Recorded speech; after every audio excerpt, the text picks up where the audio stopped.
ওরাও জয়েন ওই করছে স্যার। আমি তো পার্টিসিপেন্ট দেখতেছি মাত্র 23। ওরা স্যার জয়েন জয়েন করলে করবে স্যার আস্তে আস্তে স্যার। করবে। জি স্যার, আস্তে আস্তে করবে স্যার। আর স্যার রেকর্ডেড থাকে তো স্যার, অনেকেই স্যার পরে দেখে নেয় স্যার।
আচ্ছা, 12টা 5 বেজে গেছে, আমরা মনে স্টার্ট করে দেই। আমরা লাস্ট ক্লাসে drugs used in treatment of heart failure discussion শুরু করেছি। এর মধ্যে drugs for heart failure, at a glance: diuretics, ACE inhibitors, ARBs, beta blockers, FU beta blockers, aldosterone antagonist, cardiac glycosides। আমি তোমাদের বলেছি যে ড্রাগস ফর হার্ট ফেলিউর বললে অবশ্যই এই সিকোয়েন্সে এই কয়েকটা সবার আগে বলতে হবে। আদার্সের মধ্যে ভ্যাসোডাইলেটরস, ফসফোডাইএস্টারেজ ইনহিবিটরস। আর একটু স্পেসিফাই করে যদি বলা হয়, drugs for chronic heart failure and drugs for acute heart failure, তখন আবার একটু এভাবে বলতে হবে। Drugs for chronic heart failure বললে প্রথম ছয়টা: ডায়ুরেটিক্স, এসি ইনহিবিটরস, এআরবিস, এফিউ beta blockers, aldosterone antagonist, cardiac glycosides. আর drugs for acute heart failure, আর আরো স্পেসিফিক্যালি বললে অ্যাকুট লেফট ভেন্ট্রিকুলার ফেলিউর, এটা হচ্ছে আসলে মেডিকেল ইমার্জেন্সি। এক্ষেত্রে ড্রাগ ইনজেক্টেবল ফর্মে দিতে হয়, অক্সিজেন ইনহেলেশন দিতে হয়। এরপরে ড্রাগসের মধ্যে লুপ ডায়ুরেটিক্স, ইনজেকশন, ফুসেমাইড, আইভি, এবং অনেক বেশি ডোজে দেওয়া হয়, 50 to 100 মিলিগ্রাম আইভি স্ট্যাট দেওয়া হয়, পরে প্রয়োজন হলে আবার রিপিট করতে হয়। ইনজেকশন অপিওয়েড, মরফিন দেওয়া হয় IV, GTN glycerine trinitrate IV আর সাবলিঙ্গুয়াল। এছাড়া ভ্যাসোডাইলেটরস, ডোবুটামিন আর ডোপামিন, ফসফোডাইএস্টারেজ ইনহিবিটরস, অফেন এসব ড্রাগও অ্যাকুট হার্ট ফেলিউর ট্রিটমেন্টে ইউজ হয়। তো আমরা role of diuretics in chronic heart failure, role of loop diuretics in acute heart failure এগুলো ডিসকাস করেছি। Role of ACE inhibitor in heart failure, role of ARB in heart failure এগুলো সব আমরা discuss করেছি। Beta blockers used in heart failure now, and role of beta blockers in chronic heart failure discussion হয়ে গেছে এগুলো। আচ্ছা, ventricular remodelling আর cardiac remodelling এটা আমরা ডিসকাস করেছি, কি কি ফ্যাক্টর রেসপন্সিবল এন্ড কোন কি কি ড্রাগ দিয়ে ভেন্ট্রিকুলার রিমডেলিং প্রিভেন্ট করা যায় বা ইনহিবিট করা যায়। ACE inhibitors, ARBs, aldosterone antagonists, beta blockers। এরপরে আমরা স্টার্ট করছিলাম আসলে কার্ডিয়াক গ্লাইকোসাইডস, এখানে স্টার্ট করে আমরা শেষ করে দিছিলাম। তো কার্ডিয়াক গ্লাইকোসাইডস এর plant source derivative foxglove plant, Digitalis purpurea and Digitalis lanata. This is structure of cardiac glycoside. এখানে সুগার পার্ট আর নন সুগার পার্ট আছে।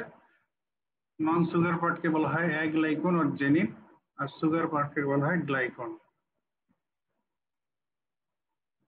This is sugar part and this বাকিটুকু হচ্ছে নন সুগার পার্ট। তো নন সুগার পার্টের মধ্যে আবার steroid part and lactone ring, এটুকু হচ্ছে lactone ring.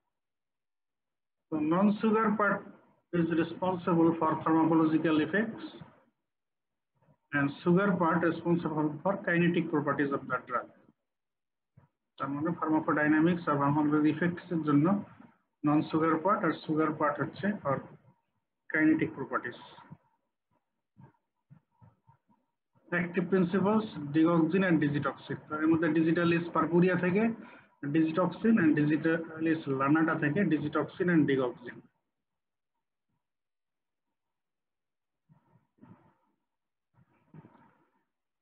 Very, very important. That is mechanism of action of digoxin or digitalis or cardiac glycoside যেভাবে আসুক, এটা কিন্তু রিটেনে খুবই আসে, ভাইভাতেও ধরা হয়। তো আমরা সেলুলার লেভেলের মেকানিজমটা পরে বলি, আগে বলি যে আলটিমেট ইফেক্ট যে হয় ডিজিটালিস বা ডিগক্সিন এর কারণে টু মেজর ইফেক্টস। একটা হলো increase force of contraction of myocardium, that is positive inotropic effect. Another one effect is decreased conductivity within AV node due to increased vagal tone. তার মানে এটা হচ্ছে নেগেটিভ ক্রোনোট্রপিক ইফেক্ট। তো দুইটাই heart failure পেশেন্টের জন্য বেনিফিশিয়াল। হার্ট ফেলিওর ক্ষেত্রে cardiac output কমে যায়, তার মানে হলো স্ট্রোক ভলিউম কমে যায়। এই কারণে স্ট্রোক ভলিউম কমে যায় কারণ ফোর্স অফ কন্ডাকশন তার কমে যায়, কার্ডিয়াক মানে মায়োকার্ডিয়াল ইফিসিয়েন্সি কমে যায়। সেজন্য পজিটিভ আইনোট্রপিক ইফেক্ট যদি বাড়ানো হয় তাহলে ফোর্স অফ কন্ট্রাকশন বেড়ে যাবে। আবার হার্ট ফেলিওরের পেশেন্টদের কম্পেনসেটরি রিফ্লেক্স ট্যাকিকার্ডিয়া হয়, হার্ট রেট বেড়ে যায়। এটার কারণে আবার হার্টকে রিপিটেড কন্ট্রাকশন করতে হয়, কিন্তু হার্ট তো ইনএফিশিয়েন্টলি কন্ট্রাক্ট করে, এই জন্য এটার কোনো ইফেক্টিভ হয় না, বরং এটার কারণে আরো প্রবলেম, পেশেন্টের আরো সাফারিং বেড়ে যায়। তো এই জন্য এক্ষেত্রে হার্ট রেটটাকে আবার কমানো এটা দরকার। আর হার্ট রেট কমাইতে পারলে পেশেন্টের ডায়াস্টোলিক পিরিয়ডও বেড়ে যাবে, এই হার্টের পারফিউশন এটাও বেড়ে যাবে। তো সেটাও মায়োকার্ডিয়াল এফিসিয়েন্সি বাড়ানোর জন্য হেল্পফুল হবে, এই জন্য হার্ট রেট কমানোটা এক্ষেত্রে হেল্পফুল। সেই জন্য এই ডিগক্সিনের দেখা যাচ্ছে একদিকে ফোর্স অফ কন্ট্রাকশন বাড়ায়, এদিক দিয়ে আবার হার্ট রেট কমে। পজিটিভ আইনোট্রপিক ইফেক্ট আবার নেগেটিভ ক্রোনোট্রপিক ইফেক্ট। তো মেকানিজমের মধ্যে একদিকে এই ডিগক্সিনের কারণে ইলেকট্রোলাইট রিঅ্যারেঞ্জমেন্ট হয়, আর একদিকে ভ্যাগাল টোন বেড়ে যায়। তো ইলেকট্রোলাইট রিঅ্যারেঞ্জমেন্টের কারণে আলটিমেটলি যেটা হয় ইন্টারসেলুলার ক্যালসিয়াম বেড়ে যায়, এই কারণে পজিটিভ আইনোট্রপিক ইফেক্ট মানে ফোর্স অফ কন্ট্রাকশন, কার্ডিয়াক মাসলে কন্ট্রাকশন বেড়ে যায়, এটা ডিজায়ার্ড। আবার এই কন্ট্রাকশন বেশি হয়ে আবার হয়ে যেতে পারে ট্যাকিয়ারিথমিয়া, তখন এটা হয়ে যাবে সাইড ইফেক্ট। এদিক দিয়ে আবার ভ্যাগাল টোন বাড়ার কারণে হার্ট রেট কমে যাবে, এটা ডিজায়ার্ড, যেহেতু এই হার্ট ফেলিওর পেশেন্টের হার্ট রেট বেড়ে যায়, এটাকে কমানো। আবার কমতে কমতে বেশি কমে গেলে bad arrhythmia, even heart block হয়ে যেতে পারে, এটা আবার তখন অ্যাডভার্স ইফেক্ট হয়ে যাবে।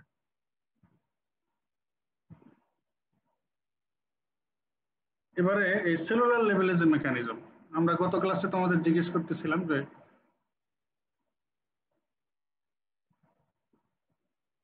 সোডিয়াম পটাশিয়াম এটিপেজ মায়োকার্ডিয়াল সেল মেমব্রেনে যে সোডিয়াম পটাশিয়াম এটিপেজ আছে, যেটা দিয়ে সোডিয়াম পটাশিয়াম পাম্প ক্যাটালাইজ হয়, এই এনজাইম মানে সেলুলার লেভেলের মেকানিজম স্টার্ট হচ্ছে digoxin or digitalis inhibit sodium potassium ATPase. আচ্ছা, আগে আমরা নর্মাল এই সোডিয়াম পটাশিয়াম এটিপেজ আর এর সাথে আর কি এক্সচেঞ্জ আছে একটু দেখি। এটা একটা সেল, মায়োকার্ডিয়াল সেল ধরি আমরা, এখানে হচ্ছে সোডিয়াম পটাশিয়াম এটিপেজ এনজাইম। তো এনজাইম মিডিয়েটেড যে পাম্প সোডিয়াম পটাশিয়াম পাম্প, এটা দিয়ে কি হচ্ছে সোডিয়াম সেল থেকে বের হয়ে যাচ্ছে, পটাশিয়াম সেলে ঢুকতেছে, যায় দুইটা পটাশিয়াম ঢোকে। এখন এই এক্সচেঞ্জ পাম্পের পাশাপাশি আরো একটা পাম্প সেলে আছে, সেটা হচ্ছে sodium calcium exchange pump, sodium calcium exchange. এবং এই দুইটা কিন্তু লিঙ্ক, যখন এই পাম্প চলবে তখন এই পাম্পও চলবে। এই পাম্প দিয়ে পটাশিয়াম দুইটা ভেতরে ঢুকবে, সোডিয়াম তিনটা বাইরে বের হয়ে যাবে, তখন এই পাম্পও চলবে, যে এই পাম্প দিয়ে তখন আবার একদিক দিয়ে সোডিয়াম ঢুকবে আর একদিক দিয়ে ক্যালসিয়াম বের হয়ে যাবে। এখন যদি আমরা এই ড্রাগ দিয়ে ডিজিটালিস বা ডিগক্সিন দিয়ে এই সোডিয়াম পটাশিয়াম এটিপেজকে ইনহিবিট করে দিই, যেখানে ব্লক করে দেওয়া হলো, সোডিয়াম পটাশিয়াম এটিপেজ ইনহিবিশন হয়ে গেল, তাহলে পটাশিয়াম আর সেলে ঢুকবে না, সোডিয়ামও বের হবে না। তাহলে এই পাম্প যখন ইনহিবিশন হয়ে গেল তখন এই পাম্পও উল্টে যাবে। এটা দিয়ে নর্মালি সোডিয়াম ঢুকতেছিল, ক্যালসিয়াম বের হয়ে যাচ্ছিল। তো এটাও তখন হবে না, না হলে এই ক্যালসিয়াম বের হইতে পারতেছে না, তো এই ক্যালসিয়াম সেলে অ্যাকুমুলেট করবে, এর কনসেন্ট্রেশন বেড়ে যাবে, তাহলে ইন্টারসেলুলার ক্যালসিয়াম বেড়ে যাবে। ইন্টারসেলুলার ক্যালসিয়াম বেড়ে গেলে এটাই ড্রাইভ করবে আরো সার্কোপ্লাজমিক রেটিকুলাম থেকে ক্যালসিয়াম রিলিজ করা, আলটিমেটলি একদম সব দিক দিয়ে আরো ক্যালসিয়ামকে সেলে এন্ট্রি করা, সবকিছুকে এনহ্যান্স করবে, হিউজ ইন্টারসেলুলার ক্যালসিয়াম লেভেল হয়ে যাবে। এটার কারণে মায়োকার্ডিয়াল সেলের ফোর্স অফ কন্ট্রাকশন এটা বেড়ে যাবে। তাহলে সামারাইজ করি, inhibit myocardial cell sodium potassium ATPase. তো enzyme inhibition of sodium potassium ATPase results in increase intercellular sodium, decrease in the sodium gradient, diminished the exchange of sodium calcium। আরেকটা যে exchange mechanism, যখন এটা inhibition হয়ে গেল, পাশাপাশি যে আরেকটা সোডিয়াম ক্যালসিয়াম এক্সচেঞ্জার ছিল এটাও ইনহিবিশন হয়ে গেল। তো সোডিয়াম, ওটা দিয়ে সোডিয়াম বের হইতো, ক্যালসিয়াম বের হইতো, সোডিয়াম ঢুকতো। তো সেটা যখন হচ্ছে না তখন ক্যালসিয়াম ভেতরে থেকে যাচ্ছে সেলের ভিতরে, ইনক্রিজ ইন্টারসেলুলার ক্যালসিয়াম। তো intercellular calcium level বেড়ে গেলে it causes further opening of calcium channel, more calcium enters into myocardial cell, also there is release of calcium from sarcoplasmic reticulum। সব দিক দিয়ে ক্যালসিয়াম সেলের ভিতরে এন্ট্রি হচ্ছে, স্টোর হচ্ছে, বেড়ে যাচ্ছে। তো massive increase of intercellular calcium within myocardial cell causes positive inotropic effect, that is increase myocardial contractility, increase force of contraction of myocardial cell।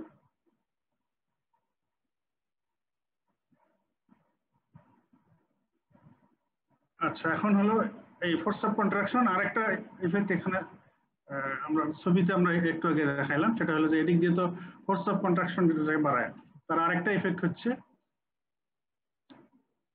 এই ভ্যাগালটন। ডিগক্সিন কজেস ইনক্রিজ ভ্যান, আর ভ্যাগালটন বেড়ে গেলে ব্র্যাডিকার্ডিয়া হয়, heart rate কমায়। তাহলে একদিক দিয়ে force of contraction বাড়াচ্ছে, inotropic effect, positive inotropic effect, আর একদিক দিয়ে হার্ট রেট কমাচ্ছে, এই কারণে হার্ট রেট কমে গেলে negative chronotropic effect, positive inotropic effect, negative chronotropic, দুইটাই হার্ট ফেলিয়ার জন্য হেল্পফুল, হার্ট ফেলিয়ার কন্ডিশন ইমপ্রুভমেন্টের জন্য দুটাই বেনিফিশিয়াল। এবারে ডিজিটালি যেমন কার্ডিয়াক ফোর্স অফ কন্ট্রাকশন বাড়ায়, দ্যাট ইজ কার্ডিয়াক স্টিমুলেন্ট, এরকম আরো কিছু কার্ডিয়াক স্টিমুলেন্ট আছে, সেগুলো হচ্ছে যে অ্যাড্রেনালিন, থিওফাইলিন, এরাও কিন্তু কার্ডিয়াক স্টিমুলেন্ট। অনেক সময় এটা জিজ্ঞেস করা হতে পারে যে ডিগক্সিন বা ডিজিটালিসও cardiac stimulant, force of contraction বাড়ায়, মায়োকার্ডিয়াল এফিসিয়েন্সি বাড়ায়, অ্যাড্রেনালিন, থিওফাইলিন এরাও বাড়ায়, তো এই দুজনের মধ্যে সুবিধা অসুবিধা কার কেমন? তো যেটা বলা হয় যে digoxin or digitalis increase myocardial contractility and increase cardiac output without proportionate increase in oxygen consumption, আর অ্যাড্রেনালিন, থিওফাইলিন এগুলো দিলে force of contraction বাড়ায়, cardiac output বাড়ায়, but there is increased oxygen consumption। তো অক্সিজেন কনজাম্পশন যদি বেশি হয়, মানে অক্সিজেন রিকোয়ারমেন্ট যদি বেশি হয়, তাহলে তাদের টেন্ডেন্সি থাকে, যেহেতু হার্ট ফেইলড হার্ট, এই হার্টের যদি oxygen requirement force of contraction করার কারণে আরো বেড়ে যায়, তাহলে তার এফিসিয়েন্সি আবার কমতে থাকবে। এই জন্য হার্ট ফেলিয়ার ট্রিটমেন্টে কিন্তু এগুলো ইউজ হয় না, অ্যাড্রেনালিন, থিওফাইলিন এগুলো ইউজ হয় না, কারণ তারা অক্সিজেনের রিকোয়ারমেন্ট বাড়ায়, হার্টকে স্টিমুলেট করে উইথ ইনক্রিজ অক্সিজেন কনজাম্পশন। কিন্তু ডিজিটালিস আর ডিগক্সিন তারা ফোর্স অফ কন্ট্রাকশন বাড়ায়, কার্ডিয়াক আউটপুট বাড়ায় without proportionate increase in oxygen consumption. আচ্ছা, এবারে তোমাদের জেনারেল ফার্মাকোলজির নলেজ একটু রিকালেক্ট করার চেষ্টা করি। তোমরা শুনতেছো কি? হ্যাঁ, বলো দেখি, এই ডিগক্সিনের থেরাপিউটিক ইন্ডেক্স কেমন, মনে আছে? লো থেরাপিউটিক ইন্ডেক্স। আর কি কি ড্রাগস আছে হ্যাভিং লো থেরাপিউটিক ইন্ডেক্স, মনে আছে? মনে নাই? আচ্ছা হাই থেরাপিউটিক ইন্ডেক্স কোন কোন ড্রাগের সেটা বলো তাহলে, লোগুলো না পড়া। Sir NSAID, paracetamol. এনএসআইডি গুলো মানে প্যারাসিটামল, তারপরে পেনিসিলিন ছিল পেনিসিলিন, স্যার। পেনিসিলিন, তারপর benzodiazepines, many antibiotics, most of the antibiotics এগুলো কিন্তু থেরাপিউটিক ইন্ডেক্স অনেক হাই। তবে একটা গ্রুপের অ্যান্টিবায়োটিক্স আছে যেটা থেরাপিউটিক ইন্ডেক্স লো, কি সেটা? অ্যামাইনোগ্লাইকোসাইডস। অ্যামাইনোগ্লাইকোসাইডস এই গ্রুপের অ্যান্টিবায়োটিকের থেরাপিউটিক ইন্ডেক্স আবার লো। ডিগক্সিনের থেরাপিউটিক ইন্ডেক্স লো। ওরাল অ্যান্টিকোয়াগুলেন্ট ওয়ারফেরিন লো থেরাপিউটিক ইন্ডেক্সের ড্রাগ। তারপরে বারবিচুরেট, অ্যান্টিপিলেপটিক ড্রাগস, এগুলো সব লো থেরাপিউটিক ইন্ডেক্সের ড্রাগ। ঠিক আছে, তো এটা মনে রাখো তাহলে ডিগক্সিনের লো থেরাপিউটিক হচ্ছে লো থেরাপিউটিক ইন্ডেক্স। এখন এই ডিগক্সিনের সঙ্গে প্লাজমা ইলেকট্রোলাইট লেভেলের রিলেশন, কোরিলেশন। হাইপোক্যালেমিয়া যদি থাকে এই অবস্থায় ডিগক্সিন দিলে তো ডিগক্সিন টক্সিসিটির চান্স বেড়ে যায়। আবার হাইপার ক্যালসিমিয়া যদি থাকে এই অবস্থায় ডিগক্সিন দিলে সেক্ষেত্রে ডিগক্সিন টক্সিসিটির চান্স বেড়ে যায়। তার মানে হাইপোক্যালেমিয়া আর hypercalcaemia, this two conditions increase chance of digoxin toxicity. এবারে ভেরি ভেরি ইম্পর্টেন্ট কোশ্চেন, সেটা হলো adverse effects of digitalis or digoxin. এটা কিন্তু পরীক্ষায় খুবই জিজ্ঞেস করা হয়, এটা জিজ্ঞেস করা হয়, রিটেনও আসতে পারে। Adverse effects of digoxin or digitalis. তো এখানে bradycardia, heart block, cardiac arrhythmia, anorexia, nausea, vomiting, visual disturbance, yellow vision, patient সবকিছু হলুদ দেখে, this is known as xanthopsia. কিছু সিএনএস অ্যাডভার্স ইফেক্ট হতে পারে, disorientation, drowsiness, confusion, gynaecomastia in male in case of long term use. অনেক সময় এগুলো যে জানতে চাওয়া হইতে পারে এইভাবে যে ডিগক্সিন বা ডিজিটালিসের cardiac adverse effect and extra cardiac adverse effects এইভাবে আলাদা করে জানতে চাওয়া হইতে পারে। প্রথম লাইনে কার্ডিয়াক অ্যাডভার্স ইফেক্ট গুলো দেওয়া আছে, আমি দিয়ে দিচ্ছি সেভাবে। তাহলে cardiac toxicity or cardiac adverse effects of digoxin বা ডিজিটালিস যাই বলো, অবশ্যই নাম্বার 1 বলতে হবে ব্রেডিকার্ডিয়া। আমরা মেকানিজম দিয়েই দেখলাম যে তার নেগেটিভ ক্রোনোট্রপিক ইফেক্ট, কাজে ব্রেডিকার্ডিয়া বলতে হবে। ব্রেডিকার্ডিয়া, ব্রেডিয়ারিথমিয়া, আর এটা টার্ন নিতে পারে হার্ট ব্লকে। তাহলে ব্রেডিকার্ডিয়া, ব্রেডিয়ারিথমিয়া, হার্ট ব্লক। আবার ট্যাকিকার্ডিয়া, ট্যাকিয়ারিথমিয়াও হতে পারে। কিছু কিছু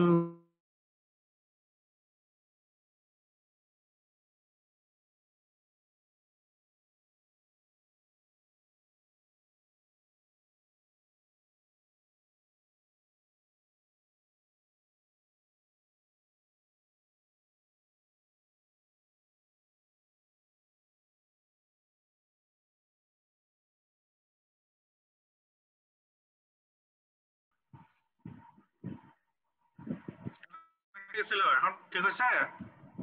জি স্যার, ঠিক আছে স্যার।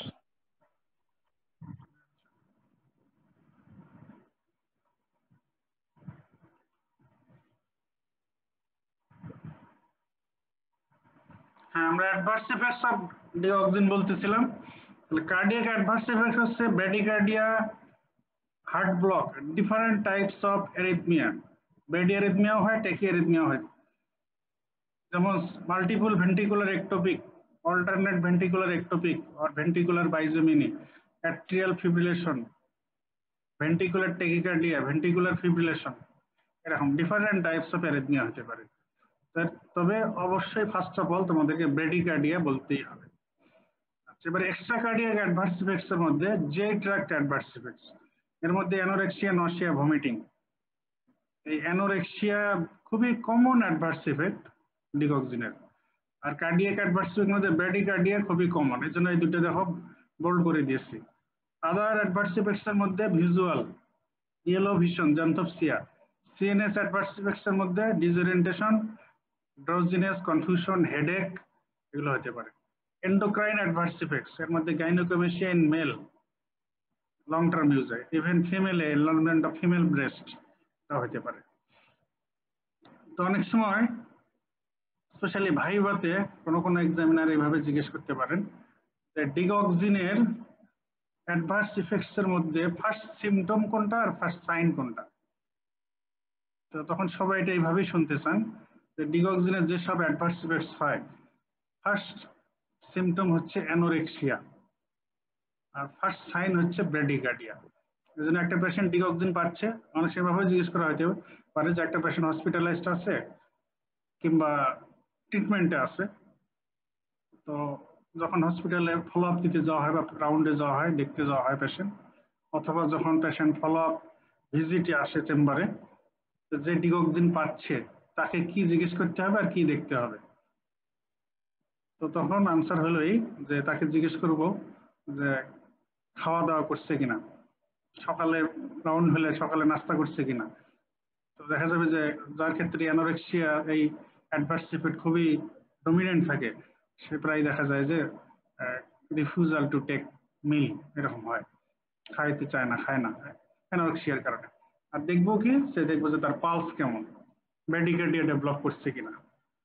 তাহলে first symptom of adverse effects of digoxin হচ্ছে অ্যানোরেক্সিয়া, আর first sign of adverse effect of digoxin is bradycardia.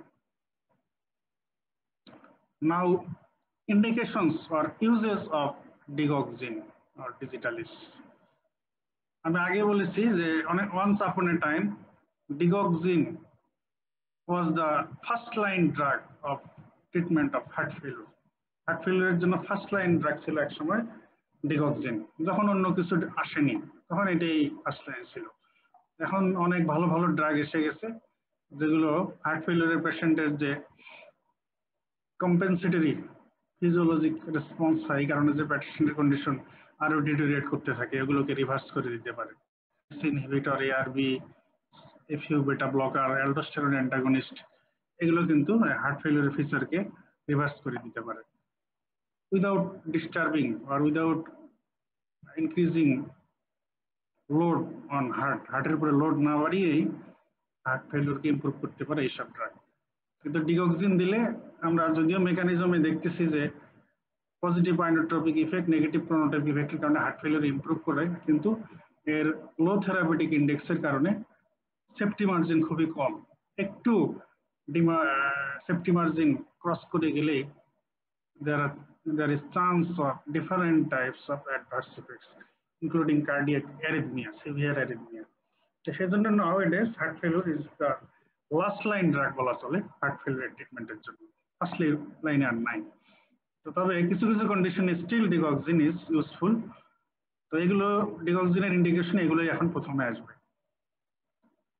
Uses of digoxin. Number one, SVT, supraventricular tachycardia, atrial fibrillation, atrial flutter, heart failure with atrial fibrillation. কোনো পেশেন্টের heart failure আছে, সাথে যদি তার atrial fibrillation থাকে, তখন আবার তাকে ডিগক্সিন দিতে হয়। And last of all, refractory heart failure.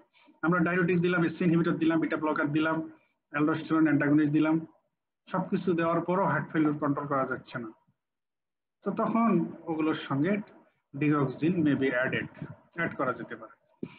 Refractory heart ফেলিউরে এটা একটা ইন্ডিকেশন। তাহলে ইউজেস অফ ডিগক্সিন, এসভিটি। হ্যাঁ বলো স্যার, এট্রিয়াল ফ্লাটার কোনটা? এটা কার্ডিয়াক অ্যারিথমিয়া যখন তোমরা পড়বে তখন জানতে পারবে। এখানে হলো ইসিজি ফাইন্ডিংসে ফ্লাটার ওয়েভ হয়, এটা অ্যাট্রিয়া থেকে, অ্যাট্রিয়াল অরিজিন একটা কার্ডিয়াক অ্যারিথমিয়া, যেটা ইসিজি করলে দেখা যায় যে ফ্লাটার ওয়েভ। আর অ্যাট্রিয়াল ফিব্রিলেশন হলে ফিব্রিলেটরি ওয়েভ থাকে, পি ওয়েভ থাকে না, P wave replace by fibrillatory wave. Atrial fibrillation আর অ্যাট্রিয়াল ফ্লাটার ওয়েভ। আচ্ছা, আমি পারলে এরিথমিয়ার ক্লাস একটু হয়তো দেখাতে পারি। ঠিক আছে, তাহলে supraventricular tachycardia or SVT, atrial fibrillation, atrial flutter, heart failure with atrial fibrillation and refractory heart failure. These are the uses of digoxin. না, contraindication of digoxin, heart block. আমরা যেহেতু অ্যাডভার্স ইফেক্টই দেখলাম, ব্র্যাডিকার্ডিয়া হয়, ইভেন হার্ট ব্লকও হয়ে যেতে পারে। Heart block থাকলে digoxin contraindicated. Ventricular tachycardia, ventricular fibrillation, digoxin দিয়ে এগুলো হতে পারে। হার্ট ব্লকও হতে পারে, ভেন্টিকুলার ট্যাকিকার্ডিয়া হতে, ভেন্টিকুলার ফিব্রিলেশন হতে পারে। এইসব কন্ডিশন এটা contraindicated. Another type of special type of cardiac arrhythmia named WPW syndrome. এটাতে কি হয় জানো কি তোমরা? Wolf Parkinson white syndrome. Very good, Wolf Parkinson white.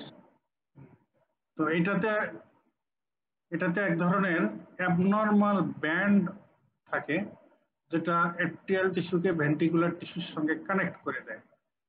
তো নর্মালি যে এসএ নোড থেকে ইম্পালস জেনারেশনের পরে এটা এভি নোড দিয়ে ভেন্টিকুলে চলে যায়। তো এটা হলো বাইপাস করে একটা অ্যাবনর্মাল ব্যান্ড দিয়ে, এটা কনজেনিটালি থাকে কারো কারো, অ্যাট্রিয়াল মাসেল আর ভেন্টিকুলার মাসেলের মধ্যে কানেক্ট থাকে।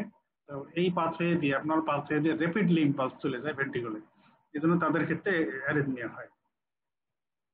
তো এটাকে বলে উলফ পার্কিনসন হোয়াইট সিনড্রোম। তো এখন ডিগক্সিনের প্রপার্টির মধ্যে এটা একটা প্রপার্টি যে ডিগক্সিন এই অ্যাবনর্মাল ব্যান্ড দিয়ে কন্ডাকশন আরো বাড়িয়ে দেয়। সে এভি নোড দিয়ে কন্ডাকশন কমায়, নেগেটিভ ক্রোনোট্রপিক ইফেক্ট, ঠিক আছে।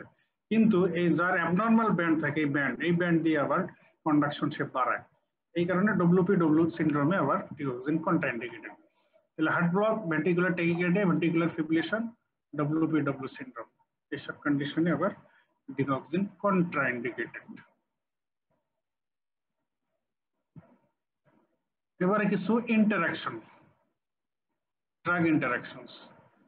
ডিগক্সিনের সঙ্গে স্পেশালি যদি পটাশিয়াম লুজিং ডাইউরেটিক্স এগুলো দেওয়া হয়, লুপ ডাইউরেটিক্স, থায়াজাইড ডাইউরেটিক্স, তাহলে আমরা একটু আগে দেখিয়েছি যে হাইপোক্যালিমিয়া হয়ে গেলে ডিগক্সিনের টক্সিসিটির চান্স বেড়ে যায়। তো পটাশিয়াম লুজিং ডাইউরেটিক্স যেগুলো loop diuretics and thiazide diuretics, এগুলো যদি ডিগক্সিনের সঙ্গে একসঙ্গে দেওয়া হয় তাহলে there is chance of development of hypokalaemia, আর হাইপোক্যালিমিয়া হয়ে গেলে ডিগক্সিনের টক্সিসিটি বেড়ে যায়। Another drug interaction, digoxin with quinidine. Quinidine আর ডিগক্সিন যদি একসঙ্গে দেওয়া হয়, কুইনিডিন আমরা এটা অবশ্য জেনারেল ফার্মাকোলজির এই ডিস্ট্রিবিউশন, পসিবল ড্রাগ ডিস্ট্রিবিউশন চ্যাপ্টারে আমরা একটু বলেছি যে কুইনিডিন প্লাজমা, কুইনিডিন যখন কাউকে দেওয়া হয় পাশাপাশি ডিগক্সিনও যদি সেফটিতে থাকে, তাহলে কুইনিন টিস্যু বাইন্ডিং সাইট থেকে ডিগক্সিনকে ডিসপ্লেস করে প্লাজমাতে ডিগক্সিনের কনসেন্ট্রেশন বাড়িয়ে দেয়, তখন ডিগক্সিন টক্সিসিটির চান্স বেড়ে যায়। তাহলে কুইনিডিন প্লাস ডিগক্সিন এই দুটার মধ্যে ড্রাগ ইন্টারাকশন এই যে quinidine displaces digoxin from tissue binding site, increase concentration of digoxin in plasma, that is increased chance of digoxin toxicity. Digoxin plus antacid, ডিগক্সিনের সঙ্গে যদি অ্যান্টাসিড দেওয়া হয় তাহলে অ্যান্টাসিড আর ডিগক্সিন এই দুটার ইন্টারাকশনের কারণে ডিগক্সিনের অ্যাবজর্পশন কমে যাবে। এটা লুমিনে, যে ট্র্যাক্টের লুমিনে এই ঘটনা ঘটবে। Antacid reduces absorption of digoxin. তাহলে digoxin plus potassium losing diuretics hypokalaemia করে ডিগক্সিন টক্সিসিটি বাড়িয়ে দেবে, আর কুইনিডিন ডিগক্সিনকে টিস্যু বাইন্ডিং সাইট থেকে ডিসপ্লেস করে ডিগক্সিনের প্লাজমা কনসেন্ট্রেশন বাড়িয়ে দিয়ে ডিগক্সিন টক্সিসিটির চান্স বাড়িয়ে দেবে, আর ডিগক্সিন অ্যান্টাসিডের মধ্যে ইন্টারাকশন হচ্ছে ডিগক্সিনের অ্যাবজর্পশন কমে যাবে। এখন কারো যদি ডিগক্সিন টক্সিসিটি হয়ে যায় বা ডিগক্সিন পয়জনিং হয়ে যায়, সেক্ষেত্রে আমাদের ম্যানেজমেন্ট কি করতে হবে? তো নাম্বার ওয়ান কথা, ডিগক্সিনকে ডিসকন্টিনিউ করতে হবে। যেহেতু ডিগক্সিনের কারণে টক্সিসিটি বা পয়জনিং, তো ডিগক্সিনকে ডিসকন্টিনিউ করলাম। এরপরে আমরা অ্যাডভার্স ডিগক্সিন টক্সিসিটি বা এর অ্যাডভার্স ইফেক্টের একটা ইম্পর্টেন্ট অ্যাডভার্স ইফেক্ট হচ্ছে ব্র্যাডিকার্ডিয়া। তো যদি তার ব্র্যাডিকার্ডিয়া থাকে তাহলে আমরা অ্যাট্রোপিন দেব। ব্র্যাডিকার্ডিয়া দিলে অ্যাট্রোপিন কি করবে? স্যার এটা অ্যান্টি মাসকারনিক, স্যার প্যারাসিম্প্যাথেটিক ইফেক্ট এর অপোজিটে।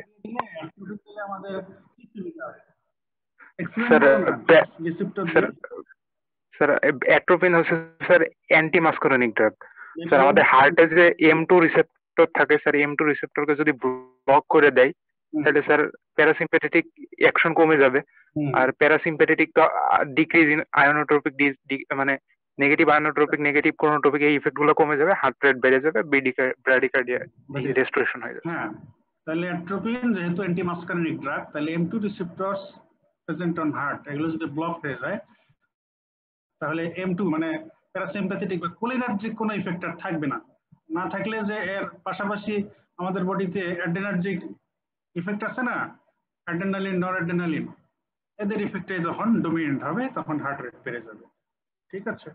আচ্ছা, পটাশিয়াম স্পেয়ারিং ডাইরেটিক অথবা পটাশিয়াম সাপ্লিমেন্টেশন ডাইরেক্টলি, এই যে আমরা জানি যে হাইপোক্যালিমিয়া থাকলে ডিওক্সিন টক্সিসিটি বেড়ে যায়, এই জন্য এই ডিওক্সিন টক্সিসিটি হয়ে গেলে এই সব পেশেন্টের কিছু জিনিস মেজার করতে হয়, তার মধ্যে সেরাম ইলেকট্রোলাইট, সেরাম ক্রিয়েটিনিন এগুলো দেখতে হয়। তো যদি দেখা যায় তার হাইপোক্যালিমিয়া আছে, আমরা তো জানি হাইপোক্যালিমিয়া থাকলে ডিওক্সিন টক্সিসিটি আরো বাড়ায়, সেক্ষেত্রে আমাদের পটাশিয়াম সাপ্লিমেন্ট দিয়ে এটাকে কারেকশন করতে হবে, অথবা পটাশিয়াম স্পেয়ারিং ডাইরেক্ট দিয়েও ইনডাইরেক্টলি এটাকে ম্যানেজ করা যেতে পারে।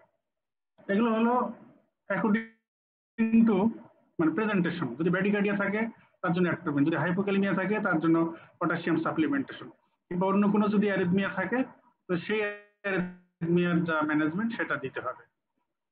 আর স্পেসিফিক ট্রিটমেন্ট হচ্ছে এই যে ডিগক্সিন, তোমরা স্পেসিফিক ট্রিটমেন্ট অফ পয়জনিং কি পড়ছো? অ্যান্টিডট। কি দিতে হয়?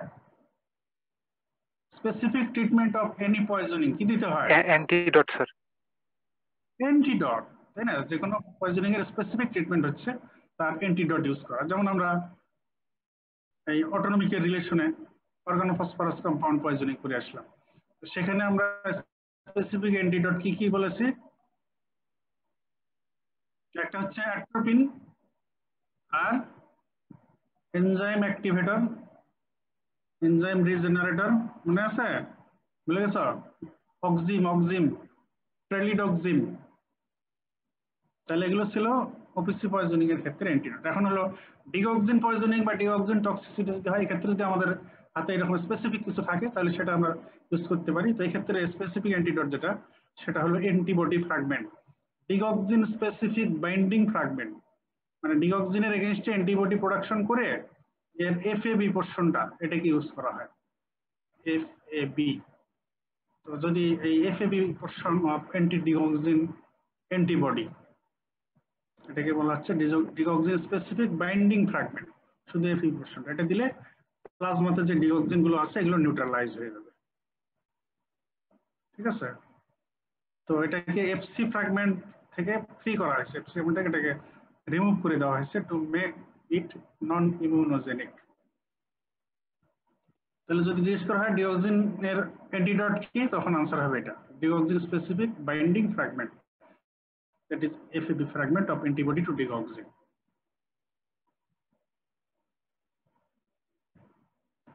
আচ্ছা, হার্ট ফেলিউরের ট্রিটমেন্টে আমরা নিচের দিকে শেষের দিকে আরো কিছু কথা বলেছি, তার মধ্যে একটা হচ্ছে ভ্যাসোডাইলেটরস। ভ্যাসোডাইলেটরস অনেক ড্রাগই ভ্যাসোডাইলেটরস, যেমন AC inhibitor, ARB, calcium channel blocker, এরাও কিন্তু ভ্যাসোডাইলেটর। তবে হার্ট ফেলিউর ট্রিটমেন্টে যেসব ভ্যাসোডাইলেটরস অফেন ইউজ হয়, এগুলো কিন্তু কোনো রুটিন ইউজ না, এগুলো হলো অফেন। অবশ্য ওপিওয়েডটা অ্যাকুট এলভিএফ এ রুটিনলি ইউজ হয়। অ্যাকিউট লেফট ভেন্ট্রিকুলার ফেলিউর নিয়ে যদি পেশেন্ট আসে তাহলে কিন্তু ফার্স্ট ট্রিটমেন্ট হচ্ছে ইনজেকশন লুপ ডাইরেটিক্স ফুরসেমাইড, সেকেন্ড হচ্ছে ইনজেকশন মরফিন। তাহলে এখানে মরফিনের রোলটা হচ্ছে ভ্যাসোডাইলেটর হিসেবে। তাহলে ভ্যাসোডাইলেটরস ইউজড ইন হার্ট ফেলিউর এর মধ্যে opioid example morphine, nitrate example GTN glycerin trinitrate and hydralazine। এছাড়া বিএনপি, বিএনপিতে কি হয় জানো কি? স্যার এএনপি-তে নাইট্রোপ্রোসাইড। নাইট্রোপ্রোসাইড। আচ্ছা, এএনপি তে কি হয়? এএনপি, বিএনপি না পারো, ANP anti natriuretic peptide. Natriuretic peptide, atrial natriuretic peptide. atrial, not NT. Atrial natriuretic peptide. আর BNP brain natriuretic peptide. ANP আর BNP এর মধ্যে ডিফারেন্স কি? Atrial natriuretic peptide আর brain natriuretic peptide. একটা স্যার হার্টে কাজ করে আর হ্যাঁ স্যার, একটা একটা brain এ কাজ আর্টেরিয়াল থেকে প্রোডাকশন, একটা ভেন্ট্রিকল থেকে স্যার, বুঝি ব্রেনের ভেন্ট্রিকল। Atria, arterial না atria. Actually ANP আর BNP similar. এটাও natriuretic peptide, এটাও natriuretic peptide. অরিজিন হিসেবে, অরিজিন বলতে ফার্স্ট অরিজিন, প্রথম আবিষ্কার হয়েছে অ্যাট্রিয়া থেকে, তখন নাম দেওয়া হয়েছে অ্যাট্রিয়াল natriuretic peptide. আবার এক সময় ব্রেন থেকে ওই natriuretic peptide পাওয়া গেল এক ধরনের, সেটাকে বলা হলো BNP, brain natriuretic peptide. Further স্টাডিতে বা গবেষণায় আবার দেখা গেল যে আসলে দুইটা সেম জিনিস। ঠিক আছে, তাহলে ব্রেন natriuretic peptide, এটা সিনথেটিক ফর্ম যেটা, সেটার নাম দেওয়া হয়েছে nesiritide. Synthetic BNP, brain natriuretic peptide, যেটা এই হার্ট ফেলিয়ার ট্রিটমেন্টে অফেন ইউজ করা হচ্ছে, সেটা হলো নেসিরিটাইড নাম। Another group neprilysin inhibitor. Neprilysin inhibitor, এই গ্রুপের এক্সাম্পল হচ্ছে স্যাকুবিট্রিল। এটা একদম এই ড্রাগটা একটা হার্ট ফেলিয়ারের ড্রাগ লিস্টে একেবারে লেটেস্ট ড্রাগ, অ্যাড হয়েছে জাস্ট 2-1 বছর আগে এটা মার্কেটে এসছে, নেপ্রিলাইসিন ইনহিবিটর। তাহলে ভেসোডাইরেক্টর গুলো কি কি হলো হার্ট ফেলিয়ারে? Opioid, morphine, nitrate, GTN, glycerine trinitrate, hydralazine, BNP, brain natriuretic peptide, synthetic form হচ্ছে nesiritide, and neprilysin inhibitor. Example, sacubitril, neprilysin inhibitor, sacubitril. So morphine তোমাদের ডিটেইল ডিসকাশন হবে টার্ম 2 তে। opioid analgesic হিসেবে যখন ডিসকাশন হবে term 2 তে, তখন এটা ডিটেইল ডিসকাশন হবে। নাইট্রেট আমরা ডিসকাস করে ফেলেছি অ্যান্টি অ্যানজাইনাল ড্রাগের সঙ্গে, আর হাইড্রোলাজিনও আমরা অ্যান্টি হাইপারটেনসিভ ড্রাগের সঙ্গে। হাইপারটেনসিভ ইমার্জেন্সিতে কিন্তু হাইড্রোলাজিন ইউজ করার কথা বলা ছিল, তাই না?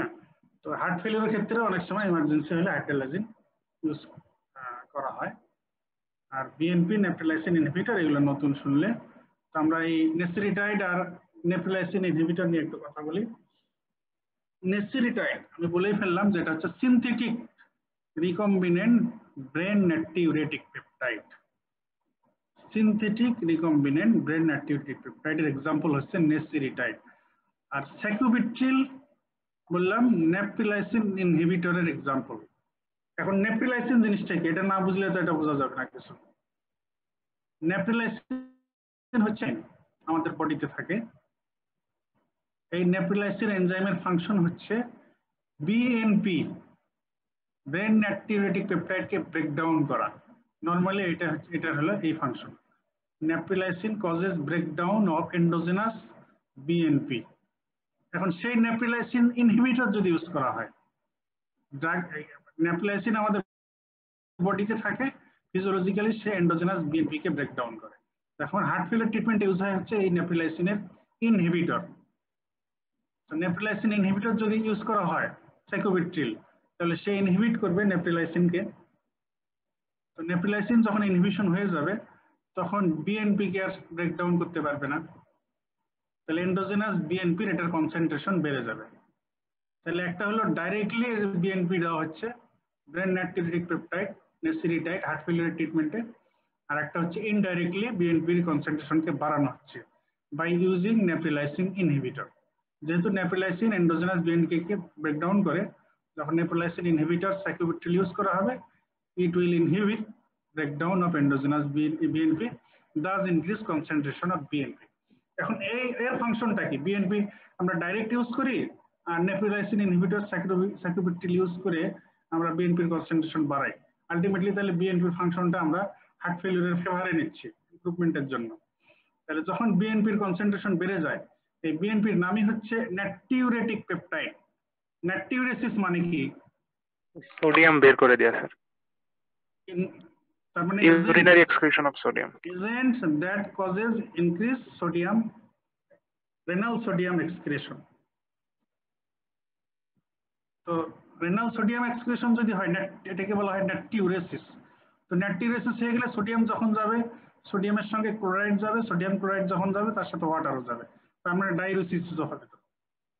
তো ডাইউরেসিস যদি হয়ে যায় তাহলে ব্লাড ভলিউম কমে যাবে, প্রিলোড কমে যাবে, কার্ডিয়াক ওয়ার্কলোড কমে যাবে, মায়োকার্ডিয়াল এফিসিয়েন্সি বেড়ে যাবে, স্ট্রোক ভলিউম, কার্ডিয়াক আউটপুট বেড়ে যাবে। এটা হলো একটা explanation. Another effect of BNP is vasodilation. তো vasodilation করেও কার্ডিয়াক ওয়ার্কলোড আমরা কমায় দিতে পারি। ভ্যাসোডাইলেশন করে আমরা যখন টিপিআর কমাবো বা এদিকে যদি ভ্যানোডাইলেশন হয় তাহলে প্রিলোড কমবে, আফটার লোড কমবে, কার্ডিয়াক ওয়ার্কলোড কমবে, হার্ট ফেলিওরের জন্য ফেভারেবল হবে, ইমপ্রুভমেন্ট হবে হার্ট ফেলিওর। এই হচ্ছে বিএনপির ইফেক্ট। তাহলে BNP directly synthetic form use করা হচ্ছে নেমড নেসেরিটাইড এ ড্রাগ। আর বিএনপির কনসেন্ট্রেশন বাড়ানোর জন্য, এটার ব্রেকডাউনকে ইনহিবিট করার জন্য যে ড্রাগ দ্যাট ইজ এনজাইম যেটা ব্রেকডাউন করে বিএনপি কে, নেপিলাইসিন, এটাকে ইনহিবিট করা, নেপিলাইসিন ইনহিবিটর নেম সেকোবিট্রিল। যেভাবেই হোক বিএনপির অ্যাকশন আমরা চাচ্ছি এটাকে বাড়িয়ে দিয়ে নাট্রিউরেসিস, ডাইউরেসিস এন্ড অলসো ভ্যাসোডাইলেশন, এই সবগুলো ইফেক্ট দিয়ে আমরা হার্ট ফেলিওরকে ইমপ্রুভ করাইতে পারি। এবারে অ্যানাদার গ্রুপ ফসফোডাইএস্টারেজ ইনহিবিটর। আচ্ছা, ফসফোডাইএস্টারেজ এই এনজাইম কয় ধরনের আইসোফর্মের নাম জানো তোমরা? 5 ধরনের স্যার। হ্যাঁ, কি কি বলো, কি কি? ফসফোডাইএস্টারেজ এনজাইম কিন্তু বিভিন্ন জায়গায় আছে এবং এটার ইনহিবিটরও অনেক আছে এবং ওই আইসোফর্ম স্পেসিফিক এগুলো কিন্তু আবার ডিফারেন্ট ইউজও আছে।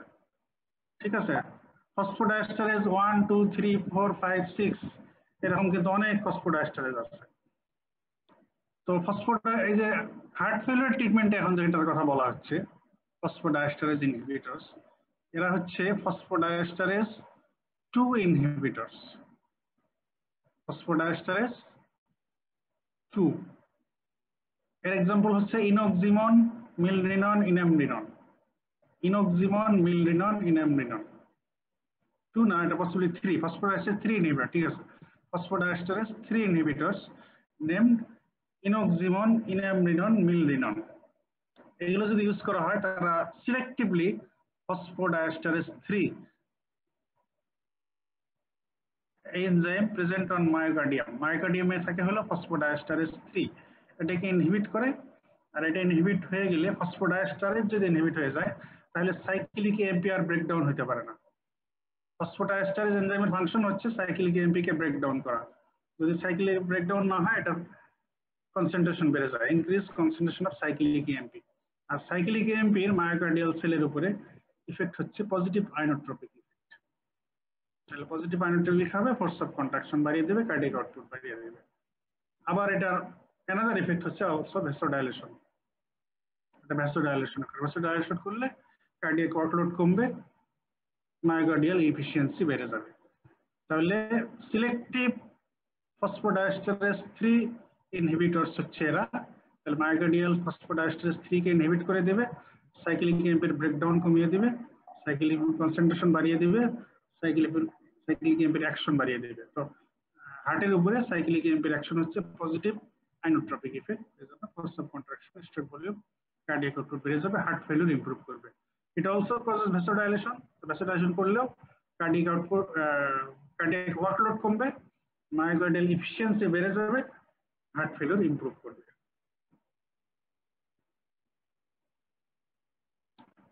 তাহলে আমরা আজকে গত ক্লাসে এবং আজকে ডিসকাস করলাম হার্ট ফেলিওরের pathophysiology, symptom, drugs, mechanism action of different drugs, indication, contraindications, adverse effects of drugs of heart failure. এই at a glance heart failure drug গুলো আবারও দেখানো হচ্ছে, বারবার দেখাচ্ছি কারণ এগুলো পলট যেন না হয়। ড্রাগস ফর হার্ট ফেলিওর, সবার আগে ডায়ুরেটিক্স, এরপরে অবশ্যই বলতে হবে এসি ইনহিবিটরস, এরপরে আরবি, এরপরে এফিউ বিটা ব্লকারস, এরপরে অ্যালডোস্টেরন অ্যান্টাগনিস্ট, এরপর কার্ডিয়াক গ্লাইকোসাইড। এগুলো না বলে কখনো এগুলো বলা যাবে না। প্রথমে 6টা এই সিকোয়েন্সে না বলে কখনো ভ্যাসোডাইলেটর, ফসফোডাইএস্টারেজ ইনহিবিটর, ওই যেগুলো দেখাইলাম নেসিরিটাইড, সাইক্লোবিট্রিল, এগুলো আগে কিন্তু কখনো বলা যাবে না, এগুলো আগে বলতে হবে।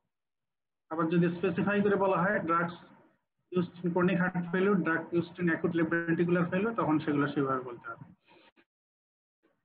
ডায়োটিক্স এর মধ্যে thiazide and thiazide like diuretics, এগুলো হার্ট ফেলিউর ট্রিটমেন্টে ইউজ হয়। Hydrochlorothiazide, chlorthalidone. লুপ ডায়োটিক্স এর মধ্যে furosemide, bumetanide, furosemide and bumetanide. ACE inhibitors এর মধ্যে captopril, enalapril, lisinopril, perindopril, ramipril, এগুলো বলা হয়েছে। এটা role of ACE inhibitors in heart failure explain করা। আচ্ছা, কয়টাই হার্ট ফেলিউরে এসসি ইনহিবিটরের রোল কয়টা মনে আছে? গত ক্লাসে দেখাইছিলাম, বলো বলো দেখি।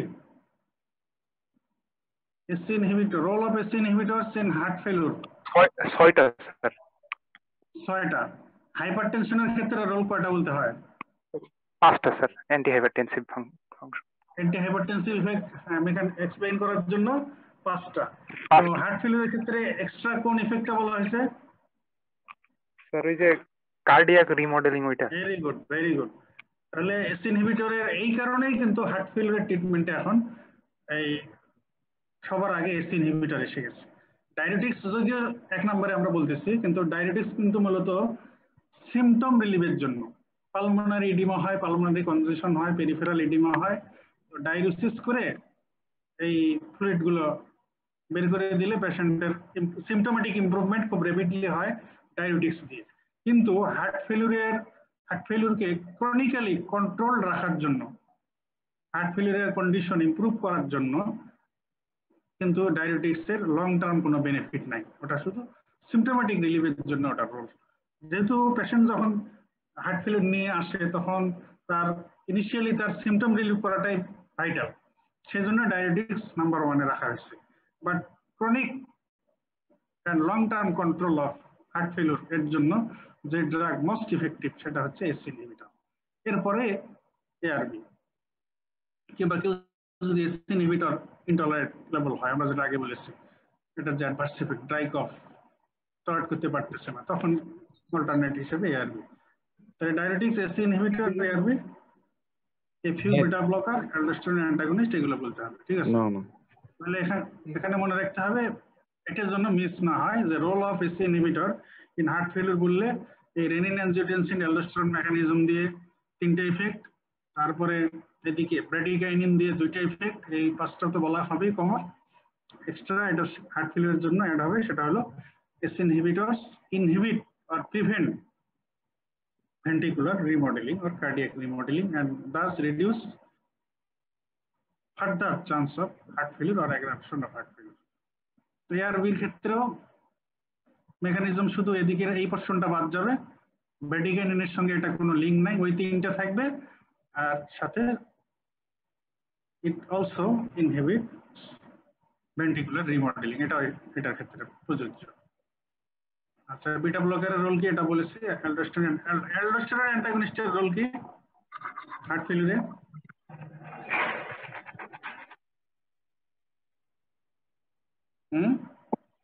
Potassium sparing in heart failure. Potassium sparing diuretic. আমরা কি দেখাইলাম হার্ট ফেলিউরে? দেখাইলাম না যে কম্পেনসেটরি রেসপন্স কি কি হয়। একটা হলো সিম্প্যাথেটিক নার্ভাস সিস্টেম অ্যাক্টিভেশন, আর একটা হচ্ছে renin, angiotensin, aldosterone system activation. তাহলে রেনিন, অ্যানজিওটেনসিন এর নিচের দিকেই তো অ্যালডোস্টেরন। সেকেন্ডারি হাইপার অ্যালডোস্টেরনিজম হয় হার্ট ফেলিউরে। ক্রনিক কনজেস্টিভ হার্ট ফেলিউরে there is secondary hyperaldosteronism. ওই হার্ট ফেলিউরের রেসপন্সে renin, angiotensin, aldosterone system activation হয়ে গেল, তাহলে আলটিমেটলি অ্যালডোস্টেরন লেভেল বেড়ে যাবে। এই জন্য এটাকে বলা হচ্ছে secondary hyper aldosteronism occurring in chronic heart failure. তো যেহেতু হাইপার অ্যালডোস্টেরনিজম হয়, তো এখানে যদি আমরা অ্যালডোস্টেরন অ্যান্টাগনিস্ট ইউজ করি, তাহলে অ্যালডোস্টেরনের যে ইফেক্ট এইটা অ্যান্টাগোনাইজ হয়ে যাবে, তাহলে হার্ট ফেলিউরের জন্য এটা হেল্পফুল হবে। আচ্ছা, কার্ডিয়াক গ্লাইকোসাইড, জিগক্সিন, ডিজিটক্সিন, ভ্যাসোডাইলেটর তো দেখাইলাম। বিএনপি সিনথেটিক রিকম্বিনেন্ট, বিএনপি হচ্ছে নেসিরিটাইড, আর নেফ্রিলাইসিন ইনহিবিটর হচ্ছে সাইক্লোবিট্রিল, আর ফসফোডাইস্টারেজ ইনহিবিটর হচ্ছে ইনোক্সিমন মিলরিনন, ইনামরিনন। আচ্ছা, শেষ করার আগে তোমাদের একটা গত ক্লাসে বলা হয়েছে, সেটা একটু রিকালেক্ট করি, দেখি কতটুকু তোমাদের মনে আছে। Role of injection furosemide in acute left ventricular failure, বলো দেখি, মনে আছে? স্যার কোশ্চেনটা শুনতে পারি নাই। Role of injectable furosemide in acute left ventricular failure. Furosemide কি করে বলো এই ক্ষেত্রে? Loop diuretic sir. Sir loop, sir diuresis, এই তো স্যার ডাইউরেসিস করলে স্যার যদি ব্লাড ভলিউম স্যার টোটাল কমে যায় তখন স্যার মানে কি হবে স্যার, মানে হার্ট ফেলিওর হলে ফেইল টু পাম্প করতে পারছে না স্যার। আচ্ছা আচ্ছা ঠিক আছে, এখন বলো ডায়াবেটিক্স এর এই ফুরসেমাইড বলো আর থায়াজাইড বলো, এদের ডায়াবেটিস ছাড়া আর কি কোনো রোল আছে? স্যার ভ্যাসোডাইলেশন আছে, স্যার ভ্যাসোডাইলেশন ইফেক্ট আছে, ঠিক আছে। তো acute left ventricular failure is a medical emergency. এখানে কিন্তু পেশেন্টকে খুব র্যাপিডলি প্রম্পটলি ম্যানেজ করতে হয়, তাকে রিলিফ দিতে হবে খুব তাড়াতাড়ি, নাহলে কিন্তু পেশেন্টের জন্য এটা পেশেন্টের কন্ডিশন আরো ডিটেরিয়েট করবে। সেই জন্য এখানে আইভি ফুরসেমাইড ইউজ করা হয় অনেক বেশি ডোজে, 50 to 100 মিলিগ্রাম আইভি লুপ ডায়ারেটিক্স ফুরসেমাইড দেওয়া হয়। এবং এই আইভি রুটে ফুরসেমাইড দিলে ইমিডিয়েট যে ইফেক্টটা হয় সেটা হচ্ছে ভ্যাসোডাইলেশন। ডায়ালিসিস হতে কিন্তু সময় লাগে, এটা আধা ঘন্টা 1 ঘন্টা পর্যন্ত সময় লাগতে পারে, কিন্তু ভ্যাসোডাইলেটরি ইফেক্টটা খুব র্যাপিডলি আইভি দিলে খুব র্যাপিডলি পাওয়া যায়। এবং ভ্যাসোডাইলেশন করতে পারলেই পেশেন্টের ইমপ্রুভমেন্ট খুব তাড়াতাড়ি হয়। ভ্যাসোডাইলেশন হলে যে প্রিলোড আফটার লোড সব কমে যাবে, কার্ডিয়াক ওয়ার্কলোড কমে যাবে, মায়োকার্ডিয়াল ইনসুফিসিয়েন্সি বেড়ে যাবে, হার্ট ফেলিওর খুব তাড়াতাড়ি কন্ট্রোলে আসবে। পাশাপাশি ডায়ালিসিসও শুরু হয়ে গেল, সে আবার ডায়ালিসিস করে দিয়ে আরো লোড কমায় দিল। তাহলে যদি অ্যাকিউট লেফট ভেন্ট্রিকুলার ফেলিওরে ফুরসেমাইড আইভি দেওয়ার রোল কি, এটা বললে আগে বলতে হবে ভ্যাসোডাইলেশন, এরপরে ডায়ালিসিস, দুটোই বলতে হবে, ঠিক আছে। এখানে ভ্যাসোডাইলেশনটাই বেশি ইম্পর্টেন্ট। তবে ক্রনিক হার্ট ফেলিওরের ক্ষেত্রে থায়াজাইড বা ফুরসেমাইড যখন ইউজ করা হয়, এটার ক্ষেত্রে তুমি ডায়ালিসিস বলো, এরপরে ভ্যাসোডাইলেশন বলো, সমস্যা নেই। কিন্তু অ্যাকিউটের ক্ষেত্রে অবশ্যই ভ্যাসোডাইলেটিক ইফেক্ট আগে বলতে হবে। তো ঠিক আছে, তাহলে আমরা মোরলেস drugs used in treatment of heart failure discussion শেষ করে দিলাম। আমরা একটু পড়াশোনা করে জিনিসগুলো ভালোভাবে বুঝে নিয়ে রাখো। এই কিছু কিছু জিনিস আমি কিন্তু ওইভাবে তোমাদের প্রেজেন্ট করলাম যে পরীক্ষায় যেভাবে আসে, যেমন যে এভাবে কিন্তু প্রায় কোশ্চেন আসে, role of ACE inhibitor, role of beta blocker, আর role of ARB in heart failure. অনেক সময় নাম স্পেসিফিক করে দেওয়া হবে, the role of ramipril in chronic heart failure, তখন তোমার এটাকে বুঝে নিতে হবে। Role of ramipril in chronic heart failure এভাবে দেওয়া হবে। Role of olmesartan in chronic heart failure। olmesartan কোন গ্রুপের ড্রাগ? ARB sir. হ্যাঁ, এটা ধরতে পারতে হবে, পরীক্ষার সময় আসলে আবার দেওয়া হলো role of bisoprolol in chronic heart failure, beta blocker, selective beta 1, sir beta 1 blocker sir, cardio selective beta 1 blocker. তো ঠিক আছে, তাহলে এইভাবে পড়াশোনা করো, পড়াশোনা রেডি করো। Thank you very much. Thank you sir. কালকে ক্লাস কয়টা করবে তোমরা? তোমাদের এই 27 ব্যাচের কেউ কেউ বলতেছিল যে একটু পরে হলে নাকি ভালো হয়, ওই যে মাইক্রোবায়োলজির ক্লাসের সঙ্গে নাকি একটু সমস্যা হয়। স্যার আমাদের ওই যে মাইক্রোবায়োলজি স্যার এই টাইম মানে বৃহস্পতিবার থেকে শুরু করবে। হ্যাঁ, এই জন্য স্যার বৃহস্পতিবার থেকে শুরু করলে আমাদের পার্টিসিপেন্ট বাড়তো স্যার। মানে ক্লাসের টাইমটার ব্যাপারে কালকে ওই যে রফিকুল বলতেছিল 27। স্যার টাইমটা 11:30টার পরে স্যার, মানে ওটা হলে সুবিধা হয়। 11:30 না, কালকে থেকে কিন্তু কাল 11:30 বলবো। হ্যাঁ স্যার, ওটা ভালো হয়, কারণ ওনার আচ্ছা ঠিক আছে। আচ্ছা তাহলে কালকের ক্লাস 11:30 হবে ইনশাআল্লাহ, ঠিক আছে? জি স্যার। ওকে, জি স্যার, ধন্যবাদ স্যার। Thank you. আসসালামু আলাইকুম sir. Thank you very much.